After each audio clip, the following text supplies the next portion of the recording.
Individual హౌస్లో ఉండే వాళ్ళకి అపార్ట్మెంట్స్లో ఉంటే అపార్ట్మెంట్స్లో ఎలా ఉంటుందంటే ఏదైనా ఫాల్స్ ఆరేద్దాం అనుకుంటున్నానండి. ఈ ఫాల్స్ కోసం గోడంతా ఇలా క్లీన్ చేసుకుని పైదాకా ఎక్కి ఫాల్స్ కోసం ఆరేయాలంటే అదొక బాధ. ఇలా క్లీన్ చేసుకుని ఆరేయాలి. ఇప్పుడు చూపిస్తాను. ఇలా సమానంగా ముడత లేకుండా ఎక్కడైనా ముడత వస్తే ఇలాగ దాన్ని సమానం చేస్తూ ఇలా టైట్గా పాముతూ ఇలా ఆరేయాలి.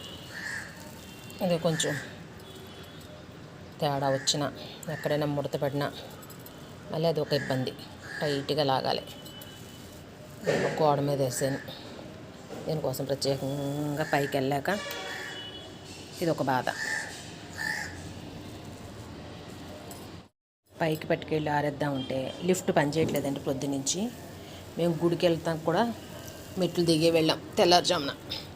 సమానంగా ఇలా టైట్గా ఆరేసుకుంటే ఫాల్స్ చాలా బాగా వస్తుంది అన్నమాట.